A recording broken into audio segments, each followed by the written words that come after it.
नमस्कार, स्वागत है आपका नेताजी सुभाष यूनिवर्सिटी के साप्ताहिक न्यूज बुलेटिन में। आइए सबसे पहले नजर डालते हैं आज की सुर्खियों पर।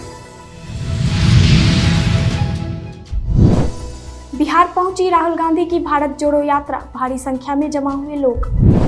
सीएम केजरीवाल ने दिल्ली वालों को दिया बड़ा तोहफा, जारी की नई सोलर पॉलिसी। ईडी ने की लालू यादव से लंबी पूछताछ, बेटी मीसा ने दिया पिता के खराब स्वास्थ्य का हवाला। हरिद्वार से अयोध्या के लिए रवाना हुई पहली आस्था स्पेशल ट्रेन। उत्तर भारत में कड़ाके की ठंड, फिर बदलेगा मौसम का मिजाज। और अब खबरें विस्तार से। राहुल गांधी की भारत जोड़ो यात्रा बंगाल के रास्ते बिहार पहुंच चुकी है। कांग्रेस नेता जयराम रमेश ने कहा कि राहुल की ये यात्रा अब बिहार के किशनगंज जिले के बाद पूर्णिया के रास्ते अररिया जाएगी, जिसके बाद हम वापस पश्चिम बंगाल जाएंगे। संभवतः 4-5 तारीख को मालदा, मुरादाबाद और बीरपुर होते हुए हम झारखंड में प्रवेश करेंगे।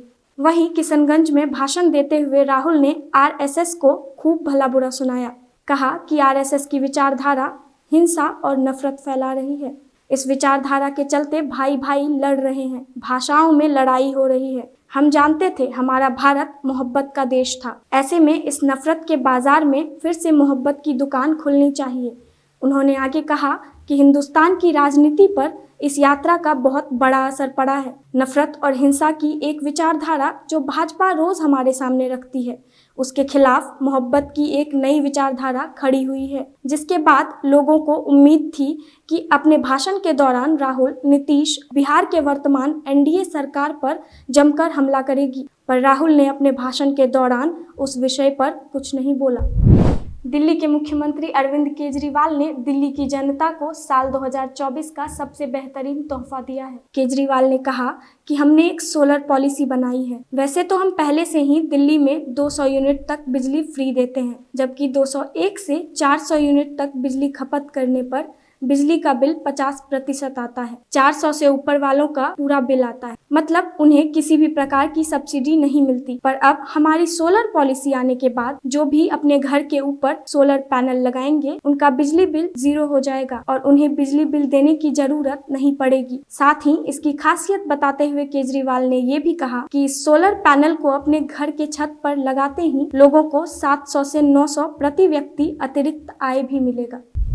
बिहार के पूर्व मुख्यमंत्री लालू प्रसाद यादव कथित नौकरी के बदले जमीन घोटाले में पटना के ईडी ऑफिस पहुंचे, जहां उनके साथ उनकी बेटी मीसा भारती भी मौजूद थी। कुछ दिन पहले ईडी ने लालू यादव और उनके बेटे तेजस्वी को पूछताछ के लिए पेश होने का समन जारी किया था। असल में लालू यादव और उनके परिवार पर रेलवे में नौकरी देने के बदले जमीन हथियाने का आरोप है।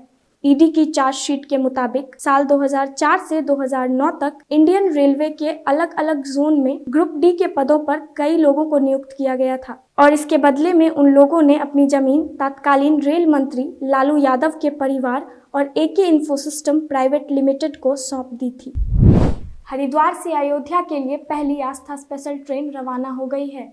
अयोध्या में 22 जनवरी को राम मंदिर में प्राण प्रतिष्ठा समारोह के बाद अब राम भक्त अयोध्या दर्शन के लिए पहुंचना चाहते हैं। ऐसे में उत्तराखंड के सीएम पुष्कर सिंह धामी ने राम भक्तों को बड़ी सौगात दी है। सोमवार 29 जनवरी को हरिद्वार से अयोध्या के लिए पहली आस्था स्पेशल ट्रेन रवाना कर दी गई है। काफी संख्या में लोग श्री राम के दर्शन के लिए अयोध्या की ट्रेन में बैठे दिखाई दिए। इस ट्रेन को खुद सीएम धामी ने हरी झंडी दिखाई, जिसके बाद श्रद्धालुओं ने जय श्री राम का नारा लगाया और अयोध्या की ओर रवाना हुए।